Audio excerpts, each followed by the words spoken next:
It's impossible to explain the satisfaction, actually the joy I've experienced being a Giant.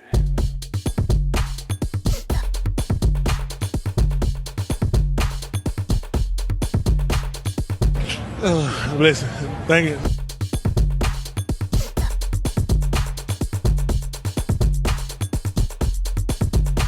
But did you like it though? Did you double tap? No, I want you to go back and like the picture.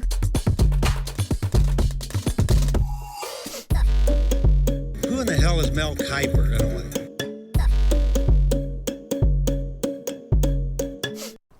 Welcome to the Pan Am Football Draft Hub. I'm Max Dean, and you can find me on Twitter at Pan Am Football. This is the second video in the Divisional Deep Dive series. Again, it's AFC South week, and this is the Houston Texans Draft Analytics video. Now, I do have to be honest with you. It's going to be a little bit of a shorter video. Probably not as much to talk about as some of the other teams, but it is what it is. Only one draft class and not as many picks as I'm sure they would have liked. But we're still going to talk about it nonetheless. And we'll also talk a little bit about, where they might be going in the future based on where their execs come from. Now, real quick, if you like what you see, throw a like my way. Put a lot of work into all of this. Unfortunately, not as much work could go into the Texans, it's true, but I would still check out a lot of the other videos because it'll kind of give you some insight into maybe how you want your team to run its rebuild down there in Houston. So if you want to hit subscribe, you'll also be getting so much more content just like this. And the Houston Texans salary cap video will be coming later this week as well, just like all of the other AFC South. So in terms of what style of front office are they running, it's still too early to say. My rule is you need at least 3 drafts to really be properly qualified, so they fit under the rookie category, which means they're being stacked up against 9 total teams, or 8 aside from them, that all have 2 or less drafts. So all of the rankings and analytics are directly compared to those because there's just, too much skewed data without at least 3 drafts, and preferably even more, but I think 3 is my minimum. So let's dive in and talk about the Houston Texans. Head coach David Culley comes from Baltimore, among other places prior, but most recently he was the wide receivers coach, along with holding the title of assistant head coach and passing game coordinator. He joined the Texans in 2021, so no record to speak of yet, of course. And as far as what kind of scheme he'll be running, just as an aside, it's hard to really say. What they've done in Baltimore is so player-specific under Nolan that it's highly unlikely that they run a lot of the same stuff. Their personnel is just very different here in Houston. There is speculation that he wasn't necessarily the number 1 choice, and that comes down to the fact that it was deemed to be not a desirable position for head coaches by the media.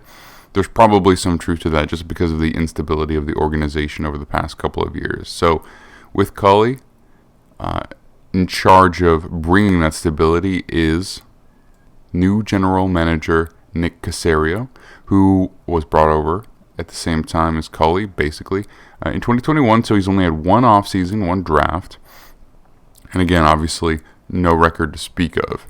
So Caserio comes from the New England style of building things, and New England, they come from the old Baltimore / old Cleveland Brown style. And what that's kind of evolved into is what I have labeled catch and release. And so that means generally not heavy in free agency, primarily build through the draft, but you also don't just re-sign all of your players. You're very selective with which players you extend, and you let a lot of players either move on in free agency or move on in a trade to collect compensatory picks and heavily reinvest those. So basically a key part of that is a lot of third and fourth round picks that you're getting back in trades and whatnot. So let's look at the one draft they've had so far and just some basic analytics.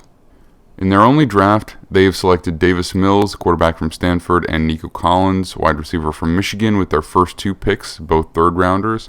And then only their other 3 are in 5th or below. So it's hard to say really exactly what it is they were going for.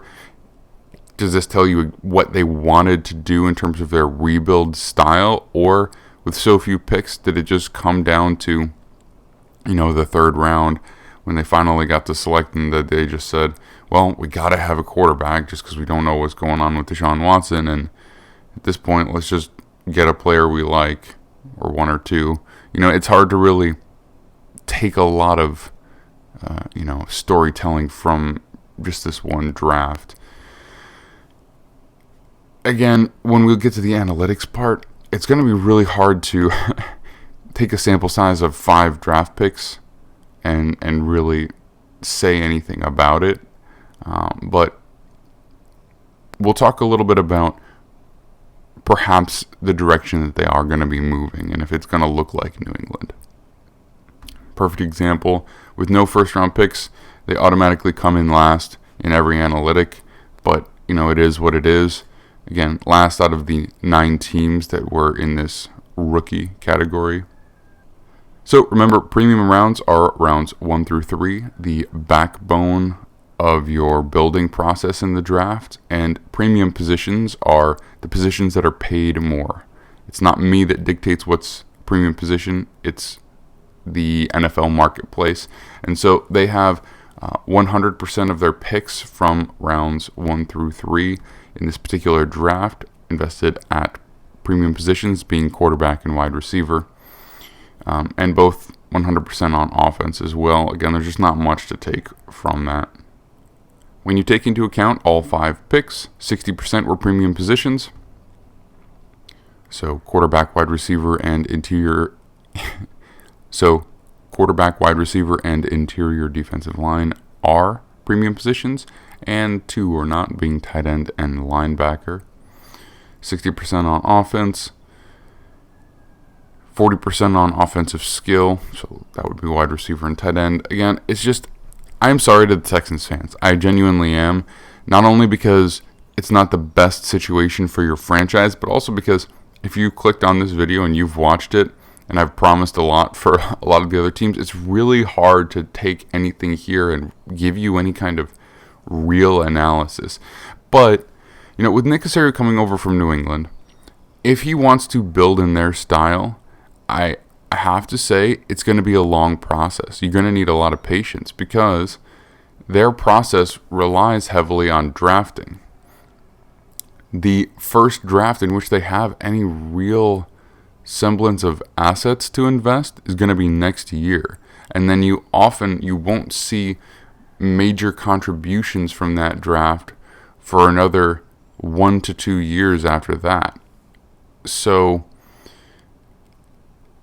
it could be a little while before they really turn things around, and it doesn't necessarily have to be a really long time, but you look at it and you say, they were one of the worst teams in the league with one of the best quarterbacks in the league, and now they don't even have that, and they haven't had an opportunity to really get better, and they've gotten worse in some other areas too. So it's going to be tough, but if you end up with a high draft pick next year, a very high one, that can be the start of everything.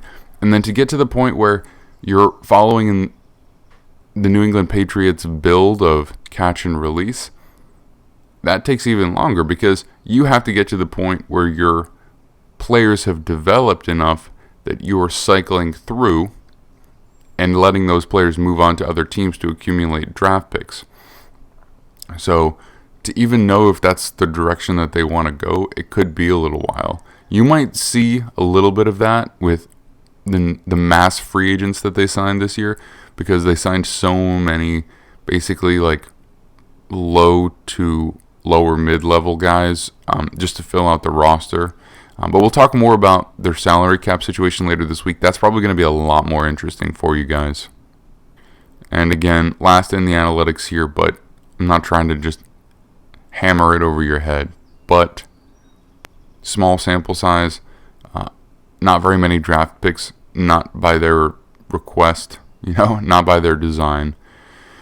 So that is the Houston Texans draft analytic video. To be perfectly honest, if you clicked on this expecting more, I'm sorry, there's just not really much to look at. And it would be probably more depressing if I went back through previous GMs as well. So that's it for the Houston Texans, and we'll be back with the salary cap later this week.